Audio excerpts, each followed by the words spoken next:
यहाँ पर देखिए भाई, आज के इस वीडियो में जो आपको ये समाकलन की सवाल बताने वाले हैं, ये आपको बता रहे हैं कंफर्म एग्जाम में आएगा। पक्का ये सवाल एग्जाम में पूछी जाएगी, 100% आएगा। अगर आपको विश्वास ना हो तो आप एनसीईआरटी बुक उठाकर देखिएगा। इसके लिए एक अलग सी प्रश्नावली आपको दिया गया है, जिसमें आपको मिलेगा कुछ विशिष्ट फलनों के समाकलन से संबंधित सवालें। तो आप जाइएगा, देखिएगा 7.4 या 5 में है, आपको इस मॉडल से अलग से पूछेगा। और इसमें सबसे बड़ा जो खेल होता है ना, वो पूर्ण वर्ग विधि आपको गुणनखंड आना चाहिए और इसमें का फार्मूला। अगर आपको नहीं आएगा तो आप इसे नहीं कर पाएंगे, बाकी आपको इसमें हम सब कुछ करके दिखाएंगे। ध्यान देना, 2 सवाल बताने वाले हैं, आप 2 सवाल को पढ़िएगा, कंफर्म ये एग्जाम में आपको आएगा। लेकिन हाँ, फार्मूला आपको ये साइड में हम लिख दे रहे हैं भाई, फार्मूले को तैयार कर लेना, जो कि सबसे जो जरूरी है वो फार्मूला है। और ऐसे ही वीडियो आपको इस चैनल पे मिलते रहते हैं। अगर चैनल पे नए हो तो आप भाई सब्सक्राइब जरूर करिएगा। और ध्यान देना, ये सवाल 100% आएगा। और आपको पता है कुछ सवालें फिक्स होती हैं, जैसे ऑब्व्यू में ए इनवर्स निकालना, ऑब्व्यू विद से एक्स वाई जेड का मान निकालना, ये सवालें फिक्स होती हैं। वैसे समाकलन में भी ये सारी सवालें फिक्स हैं। तो यहाँ पर देखिए, इसके लिए फार्मूला क्या होता है। एक फार्मूला रहेगा जैसे 1/, यक्स स्क्वायर माइनस में ए स्क्वायर डीएक्स हो। तो इसका जो फार्मूला होता है ना, फार्मूला काफी आसान होता है। फार्मूले को रटा नहीं जाता है, बल्कि इसको 1-2 बार लिख कर समझा जाता है। तो इसका फार्मूला होगा 1/2a लॉग में, और फार्मूला आप लोग लिख लीजिएगा, यक्स माइनस से अपान में यक्स प्लस ए प्लस का सी, ये हो गया। लेकिन कभी कभी क्या होता है जानते हैं, जो ये यक्स स्क्वायर माइनस ए स्क्वायर है, ये आगे पीछे हो जाता है, यानी कि ए स्क्वायर माइनस में यक्स स्क्वायर हो जाएगा। तो जब ये आगे पीछे हो जाएगा ना, तो इसका जो फार्मूला होता है वो होगा 1/2a लॉग में ए है पहले, तो ए करेंगे ए प्लस यक्स अपान में ए माइनस यक्स प्लस सी। देखिए दोनों फार्मूला सेम एक ही जैसे हैं, लेकिन यहाँ यक्स माइनस ए था तो हम यहाँ पर यक्स माइनस ए किए, फिर बटे में यक्स प्लस ए कर दिए। यहाँ पर क्या किए पता है, यहाँ पर ए पहले था तो यहाँ पर ए किए और ए प्लस यक्स किए, ए माइनस यक्स किए। ठीक, थोड़ा सा अंतर है, बाकी ज्यादा अंतर नहीं है। लेकिन यहाँ पर देखिए कभी कभी यही आपका प्लस में दे देगा, 1/ यक्स स्क्वायर प्लस में ए स्क्वायर प्लस में दे दिया। जब प्लस में दे देगा तो फार्मूला होगा 1/a tan इनवर्स यक्स बटा ए प्लस सी, ये हो जाएगा फार्मूला। बताए ना, यहाँ पर फार्मूले का ही जो सबसे बड़ा खेल होता है भाई, फार्मूले का ही है। यहाँ पर अगर इंटीग्रल में यही आपको 1/ कर दे और ये रूट में चला जाए, कहाँ चला है, रूट में चला है, यक्स स्क्वायर माइनस ए स्क्वायर, तब ये हो जाएगा लॉग मापांक में यक्स प्लस रूट का यक्स स्क्वायर माइनस ए स्क्वायर प्लस सी। देखिए फार्मूला आसान ही है भाई, आसान ही तो है। लॉग में जाएगा यक्स प्लस आपका पूरा यही वाला लिख उठेगा। अब यहीं पर मान लो जैसे ये भी आगे पीछे तो हो सकता है, 1/रूट का ए आगे हो जाए यक्स पीछे हो जाए, जैसे इसमें हुआ था। अगर इसमें भी आगे पीछे हो जाए तब भी ये लॉग में ही जाएगा, नहीं लॉग नहीं, साइन में चला जाएगा भाई, साइन इनवर्स में जाएगा, यक्स बटा ए प्लस का सी हो जाएगा। अब जैसे यहाँ पर देखिए ना, माइनस था फिर आगे पीछे फिर प्लस किए थे, वैसे यहाँ पर भी तो ये प्लस हो सकता है, यानी कि इसमें भी रूट लग जाए, रूट का यक्स स्क्वायर प्लस में ए स्क्वायर और डी एक्स। तो ये आपका चला आएगा लॉग में, इसमें लॉग में यक्स प्लस रूट का यक्स स्क्वायर माइनस का ए स्क्वायर, और प्लस का क्या करेंगे, सी करेंगे, तो यहाँ प्लस रहेगा। देखिए ये दोनों फार्मूले एक ही जैसे हैं, ये वाला और ये वाला एक ही जैसा है। माइनस था तो माइनस किए और यहाँ प्लस था तो यहाँ पर प्लस कर दिए हैं। और बाकी ये वाला फार्मूला साइन में जाएगा, ये टेन में जाएगा, वो दोनों एक ही जैसे फार्मूले हैं। इस फार्मूले पर आधारित आपको हम बता दें, हर बार सवालें आती हैं, ध्यान दीजिएगा। इस फार्मूले पर आधारित जो है हर बार सवाल आती है, तो आप लोग भाई गलतियां मत करिएगा, आप लोग पढ़ लीजिएगा ताकि कोई भी दिक्कत न हो। तो आइए हम सवाल को देखते हैं आखिर कैसे करना है। काफी आसान तरीके से बताएंगे, बस आप देखिएगा। सबसे पहले यहाँ पर देखिए हम 1/, में dx को साइड कर देंगे। ठीक, अब इसको हमें क्या करना है पता है, पूर्ण वर्ग गुणनखंड विधि द्वारा सॉल्व करना है। यहाँ पर देखिए सबसे बड़ी बात यह आती है कि आखिर पूर्ण वर्ग विधि से हम गुणनखंड को करेंगे कैसे। तो भाई पूर्ण वर्ग विधि गुणनखंड कैसे किया जाता है, देखिए पूर्ण वर्ग विधि गुणनखंड करने के लिए यहाँ पर एक फार्मूला इस्तेमाल किया जाता है, यहाँ लिख दे रहे हैं, जैसे ए स्क्वायर हो प्लस में 2ab हो प्लस बी स्क्वायर हो, तो ये क्या हो जाता है, ए माइनस नहीं ए प्लस बी का होल स्क्वायर। और जैसे यहाँ माइनस कर देंगे तो यहाँ पर माइनस हो जाता है, जो कि आपको ये कक्षा 6 से ही फार्मूला मिला होगा। तो ये क्या होता है भाई, किसी एक का स्क्वायर, तो यहाँ पर यक्स है तो यक्स का स्क्वायर हम कर सकते हैं, आप कहेंगे हाँ यक्स का स्क्वायर कर सकते हैं। तो ए स्क्वायर के बाद हमें जरूरत पड़ती है किसकी, बी स्क्वायर की। ए स्क्वायर के बाद हमें जरूरत किसकी पड़ती है, बी स्क्वायर की। तो यहाँ पर किसी दूसरे का स्क्वायर नहीं है, तो यहाँ पर क्या काम करेंगे, यहाँ पर हम दूसरे का स्क्वायर नहीं है तो यहाँ पर हम प्लस में दूसरे का स्क्वायर करके छोड़ देंगे, क्योंकि ये वाला स्क्वायर हमें मालूम नहीं है। फिर उसके बाद ए स्क्वायर हो गया, बी स्क्वायर नहीं मालूम था, इसको भी हम बना दिए। फिर क्या होता है, प्लस या माइनस, यहाँ माइनस है तो माइनस करेंगे। फिर 2ab होता है, यानी कि 2 गुणे ए की जगह पर यहाँ ए था, यहाँ ए की जगह यक्स है तो यक्स करेंगे। गुणे में बी का मतलब ये पीछे वाला, ए का मतलब ये आगे वाला, और बी का मतलब ये पीछे वाला। तो ये बी का मतलब पीछे वाला, और यहाँ पर पीछे वाला है नहीं, ये है नहीं। अगर ये पता चल जाए तो ये हो जाएगा, और ये पता होता तो यहाँ लिख देते। तो देखिए यहाँ 2x है, यहाँ पर 6x है।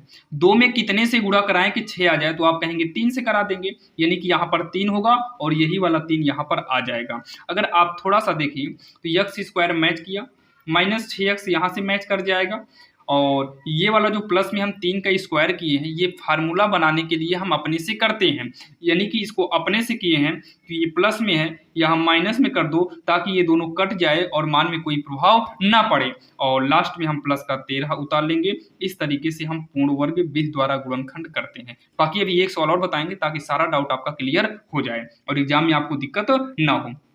तो 1/, ये तीनों हमारा फार्मूले में एडजस्ट हो जाएगा, यक्स माइनस 3 का होल स्क्वायर, माइनस 3 का स्क्वायर करेंगे 9 होगा, प्लस में 13, यहाँ क्या लिखेंगे, dx लिख देंगे। इसको जब हम आगे की ओर सॉल्व करेंगे, जब इसको हम आगे सॉल्व करेंगे तो होगा इंटीग्रल 1/x माइनस 3 का होल स्क्वायर, और ये हो जाएगा आपका 13 में से 9 घटाएंगे तो प्लस का 4 होगा, क्या होगा, प्लस का 4 हो जाएगा, और यहाँ पर dx कर देंगे। अब इसको फार्मूला बनाने के लिए 1/, ये मान लो यक्स है पूरा, तो ये होगा यक्स के स्थान पर है तो पहले का स्क्वायर हो गया, और प्लस में ये 4 जो बनेगा ये 2 का स्क्वायर बनेगा dx। अब इतना कहने के बाद आपको ये चेक करना है आखिर ये कौन सा फार्मूला यूज होगा। पहला नंबर तो ये रूट से बाहर है, तो रूट से बाहर है इसका मतलब यही ऊपर से 3 फार्मूले आपके यूज किए जाएंगे। ये पूरा मान लो इसमें यक्स है तो ये पूरा का पूरा यक्स मान लेते हैं। अगर ये यक्स है तो यक्स स्क्वायर प्लस में अचर को हम ए से प्रदर्शित करते हैं, तो यक्स स्क्वायर प्लस में ए स्क्वायर देखिए कहाँ पर है, तो यक्स स्क्वायर प्लस ए स्क्वायर है, और यहाँ पर होता है फार्मूला 1/a। उससे पहले जो यहाँ यक्स की जगह पर है, यक्स की जगह पर यक्स माइनस 3 है, क्या इसका अवकलन 1 होगा क्या, तो यक्स माइनस 3 का जो अवकलन है वो 1 होगा। जब अवकलन 1 होता है ना तो टी मानने की जरूरत नहीं पड़ती है, नहीं तो हमको टी यहाँ पर मानना पड़ता। तो यहाँ पर देखिए फार्मूला होता है 1/a, तो 1/a की जगह कितना है, 2 है। फिर क्या रहेगा, tan इनवर्स, क्या रहेगा, tan इनवर्स यक्स, यक्स की जगह पर कितना है, तो यक्स माइनस का 3 है, बटे में ए है, तो ए की जगह पर कितना है, 2 है, और इसको एक ब्रैकेट में कर देंगे, प्लस का सी लगा देंगे, यही इसका जो है फाइनल आंसर हो जाएगा, जो कि काफी आसान था और आपके समझ में भी आ गया होगा। अगर कोई भी दिक्कत हो आप लोग बताइएगा, लेकिन हाँ फार्मूले को भी आप लोग अच्छे से नोट करिएगा। चलिए हम एक सवाल और देख लेते हैं ताकि सारा डाउट हमारा क्लियर हो जाए। ये वाली सवाल आपके समझ में आई होगी। चलिए हम देखते हैं सवाल नंबर सेम ऐसे ही दूसरी। अब यहाँ पर देखिए सवाल नंबर दूसरी आपके सामने है। भाई इसमें जो सबसे बड़ा खेल है, यानी कि जो इसमें पूरा का पूरा जो खेल है वो आपका पूर्ण वर्ग विधि द्वारा जो सॉल्व करते हैं उसी में है। तो आइए हम सबसे पहले देखिए पूर्ण वर्ग बनाने के लिए पहले तो 1 करते हैं, dx को साइड में कर देंगे। देखिए इसको पूर्ण वर्ग बनाने के लिए जो पहला है जो यह 3x स्क्वायर है, इसका स्क्वायर बनना चाहिए। तो ये यक्स स्क्वायर तो बनेगा, यक्स का होल स्क्वायर बनेगा, लेकिन 3 जो है भाई ये दिक्कत कर रहा है, जो दिक्कत करे उसको हटा दो, 3 को कॉमन ले लो, तो यक्स स्क्वायर बचेगा, 3 को कॉमन लिए, प्लस में 13, इसमें आप 3 कॉमन नहीं ले पाएंगे तो इसके बटे में हम 3 कर देंगे, और जब यहाँ से आप करेंगे गुणा तो 3 से 3 कट के 13 ही हमारा बचेगा, 13 यक्स। फिर माइनस में 10 में भी आप 3 कॉमन नहीं ले पाएंगे तो यहाँ पर भी हो जाएगा 10/3 हो जाएगा। देखिए जैसे 3 इसमें कॉमन लिए और इसमें कॉमन हो रहा था तो भाई अच्छी बात है, बाहर चला गया तो यहाँ पर यक्स स्क्वायर बचा। यहाँ से 3 कॉमन नहीं हो रहा था, अब ये मत सोचना भाई कि 3 कॉमन लेंगे 1 बचेगा, ये 13 है, 13 में से 3 कॉमन लेने का मतलब है अब 3 का पहाड़ा पढ़ दो, जितनी बार में आएगा वही लिखना है। तो 3 चौक 12 होता है, 3 पचे 15, 13 नहीं आता, इसका मतलब कॉमन नहीं होगा, ये dx साइड में कर देंगे। अब जो है ये 3 हमारा अचर है, 3 को बाहर कर देंगे इंटीग्रल से, 1/। आइए इसका हम जो है पूर्ण वर्ग विधि द्वारा जो है गुणनखंड करते हैं, जो कि साइड में कर लेते हैं। यक्स स्क्वायर है प्लस में 13/3 यक्स है, माइनस का 10/3 है। तो यहाँ पर देखिए पहली का वर्ग बन गया, दूसरी का वर्ग नहीं बनेगा तो दूसरी का वर्ग यहाँ पर करके छोड़ देंगे। फार्मूले के हिसाब से धन 2 गुणे पहली कितना है 13 है गुणे में दूसरी का मतलब इसमें हम कितने से गुणा करें कि आपका ये वाला मिल जाए। तो पहला नंबर नहीं 2 गुणे यक्स रहेगा, 13 लिख दिया क्या, 2 गुणे यक्स यहाँ रहेगा ना, 2 गुणे यक्स, क्योंकि 2 गुणे पहली यक्स है, दूसरी हमको मालूम नहीं है, तो ये वाला हमारा खाली है, तो 2 यक्स है। पहला नंबर यहाँ से हम 13 से गुणा करा देते हैं ताकि 13 यक्स हमारा मिल जाए, 13 यक्स, और नीचे हमको 3 चाहिए, तो यहाँ पर हम 6 करते हैं ताकि 2 तिहाई 6, ये कटने के बाद हमारा 3 बचे, मतलब यहाँ 13/6 होना चाहिए। और ये अपने से किए हैं पूर्ण वर्ग विधि बनाने के लिए, तो यहाँ पर 13/6 का हमें स्क्वायर करना पड़ जाएगा ताकि ये कट जाए और मान में भी प्रभाव ना पड़े। इसको किए ताकि ये फार्मूला बन जाए a + b का होल स्क्वायर, और इसको किए ताकि मान में प्रभाव ना पड़े, और हमारा लास्ट में 10/3 तो बचा ही है। तो ये तीनों फार्मूले में एडजस्ट हो जाएगा, यक्स प्लस में 13/6 का होल स्क्वायर हो जाएगा, माइनस 13 का स्क्वायर 169 होगा, और 6 का स्क्वायर 6×6 36 हो जाएगा, माइनस में 10 बटे कितना आएगा 3 आएगा, तो यक्स प्लस 13/6 का होल स्क्वायर हो जाएगा 36, 3 का लघुत्तम 36 आएगा, तो 169 माइनस 3 से करेंगे बर्त यहीं 36 12 बार में पर दहम्मा 120 हो जाएगा। तो जब इसको हम आगे फाइनली सॉल्व करेंगे तो यक्स प्लस 13/6 का स्क्वायर होगा माइनस ये हो जाएगा 189 बटे का 36 हो जाएगा। ठीक, तो ये हमारा हो गया यक्स प्लस 13/6 का होल स्क्वायर, माइनस में कितना हो गया 189, कितना होगा 189 बटे में कितना हो जाएगा 36 हो जाएगा। तो यहाँ पर देखिए ये 289 होगा, ये 289 आएगा, कितना आएगा ये 289 आएगा। अब उसके बाद यहाँ पर हम dx को कर देंगे साइड में। अब इतना कहने के बाद 1/3 इंटीग्रल 1 यक्स प्लस 13/6 का ये हो गया होल स्क्वायर माइनस ये 17/6 का होल स्क्वायर बनेगा और dx। अब यहाँ पर ये चेक करना है भाई कि फार्मूला कौन सा बन रहा है। पहले चेक करो जो यक्स की जगह इतना कुछ है, क्या इसका अवकलन 1 आएगा, तो यक्स का अवकलन 1 हो जाएगा, प्लस में ये गिनती है 0, यानी कि 1 0 1, जब 1 अवकलन आए तो टी मानने की जरूरत नहीं है। तो ये हो जाएगा इंटीग्रल 1/3 से मतलब नहीं है, ये पूरा यक्स है तो यक्स स्क्वायर माइनस में ये a की जगह पर है तो a स्क्वायर यहाँ dx, यानी कि ये वाला फार्मूला बनेगा। कौन सा फार्मूला, ये वाला फार्मूला बनेगा।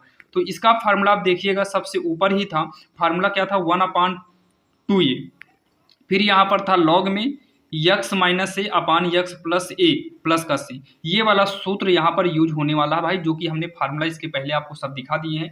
इतना काम आप रफ कार्य यानी कि पीछे कहीं कर सकते हो, ये इतना ही आपको जरूरी है, यानी कि यहाँ से ही आपका जरूरी है। और चलिए आगे देखते हैं। तो ये 1/3 से कोई मतलब नहीं है, फिर इंटू लगेगा, फार्मूला भी यूज करेंगे इतने का, तो फार्मूला होता है 1/2a, तो 1/2a, a की जगह पर कितना है तो a का मतलब अचर की जगह पर 7/6 है। फिर उसके बाद क्या रहेगा लॉग रहेगा, लॉग मापांक में यक्स है तो यक्स की जगह हम कितना लिखेंगे पता है, यक्स प्लस 13/6 माइनस में a की जगह पर कितना लिखेंगे तो 17/6 होगा, पूरे के बटे में यक्स की जगह यक्स प्लस हम 13/6 करेंगे, फिर प्लस a की जगह कितना करेंगे 17/6 करेंगे, मापांक प्लस में c। ठीक, इतना हो गया। अब इसको आगे जब हम सॉल्व करेंगे तो ये कट रहा है, 3 का नाम 3 होगा, 3 दूनी का 6 हो जाएगा हमारा, तो 1/3 का नाम 3, 3 दूनी 6, 2 से 2 कट जाएगा, तो 1/17 लॉग में ये हो जाएगा यक्स, देखिए ये 6 मिल रहा है तो 17 में से 13 घटाएंगे तो माइनस में 4/6 आएगा, बटे में यक्स प्लस, ये देखिए प्लस प्लस में है 6 मिल ही रहा है, तो 17 13 को जोड़ेंगे, 17 13 को जोड़ेंगे, 17 3 20, 20 10 30 हो जाएगा, 30 बटे कितना हो जाएगा 6 हो जाएगा। ठीक, मापांक प्लस में सी करेंगे। अब इसको जब हम आगे सॉल्व करेंगे तो ये का देखिए 6 का नाम 6, 6 5 30, प्लस लगाओ फिर भी ये ऊपर नीचे कर सकता है, 2 दूनी 4, 2 तिहाई का 6 हो गया। ठीक, तो 1/17 ये हो जाएगा लॉग यक्स माइनस 2/3 है, और यहाँ यक्स प्लस कितना है 5 है, मापांक प्लस में क्या करेंगे, मापांक प्लस में हम क्या कर देंगे सी कर देंगे, नहीं हाँ मापांक प्लस में सी कर देंगे। अब इतना करने के बाद आगे क्या काम करेंगे 1/17 करेंगे, ये हो जाएगा लॉग में मापांक, ऐसे तिरछा गुणा कराएंगे 3x माइनस 2 पूरे के बटे में 3 होगा, और मेन लाइन यक्स प्लस 5 है, इसको ब्रेकेट कर दो, मापांक प्लस इसके बटे में कुछ नहीं 1 मान लेते हैं ताकि यहाँ पर देखिए बाहर बाहर अंदर अंदर गुणा हो सके, तो 1/17 करेंगे लॉग, बाहर बाहर का गुणा करेंगे 3x माइनस 2, और ये हो जाएगा 3 ब्रेकेट में यक्स प्लस का 5 मापांक प्लस सी, अगर आप यहाँ पर चाहें तो आंसर को छोड़ सकते हैं, बाकी इसके आगे भी हम थोड़ा सा इसको सॉल्व करेंगे भाई। देखिए 1/17, नहीं उल्टा लिखिए क्या, 1/17 हो जाएगा। लॉग में इसको हम लिख सकते हैं 1/3 इंटू में 3x-2/x+5, इस तरीके से कर सकते हैं। ये जो दोनों आपका गुणा में है तो इसको अलग अलग कर सकते हैं मापांक प्लस से। थोड़ा यहाँ पर एक चीज़ ध्यान दीजिएगा, अगर लॉग के अंदर यम इंटू यन है तो ये हो जाता है लॉग यम, प्लस में ये हो जाएगा लॉग यन। अगर इसी के आगे 1/a है तो ये 1/a दोनों में अलग अलग हो जाएगा।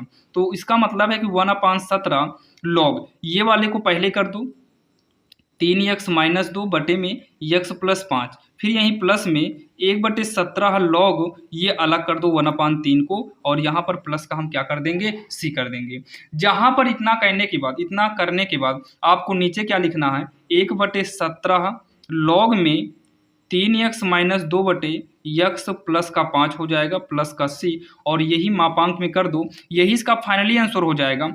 ये दोनों की जगह पर आपका सी अकेले हो जाएगा, इन दोनों की जगह पर आपका सी अकेले हो जाएगा। तो इसके पहले ध्यान देना, इन दोनों के स्थान पर सी अकेले होगा, यहाँ पर लिख देना, जगह नहीं लिखना जहाँ, यानी कि वेन 1/17 लॉग 1/13 प्लस सी बराबर का सी। ठीक, इतना आप कर देना, ये इसका फाइनली आंसर हो जाएगा, जो कि आपके समझ में भी आया होगा। और कोई भी दिक्कत होगी तो भाई आप लोग कमेंट बॉक्स में कमेंट कर सकते हो। बाकी हमने 2 सवाल बताया, ये दोनों सवाल आपके समझ में आई होगी। चलिए मिलते हैं आप किसी अन्य वीडियो में, और ऐसे ही इंपॉर्टेंट क्वेश्चन आपको इस चैनल पर मिलते हैं। अगर आप इस चैनल पर नए हैं तो भाई सब्सक्राइब जरूर करिएगा, और हाँ, सभी क्वेश्चन का लिंक हम डिस्क्रिप्शन में दे दिए हैं, जहां पर जाकर आप अपनी बोर्ड एग्जाम की बेहतरीन से बेहतरीन तैयारी कर सकते हैं। और सारा कॉन्सेप्ट हम कोशिश करते हैं भाई आपको समझ में आ जाए, और आपको ये चेक कर लीजिएगा एनसीईआरटी में ये आपको सवालें मिलेंगी। नेक्स्ट पार्ट में भी आपको हम ले आने वाले हैं एनसीईआरटी से संबंधित काफी मोस्ट इंपॉर्टेंट क्वेश्चन, जो कि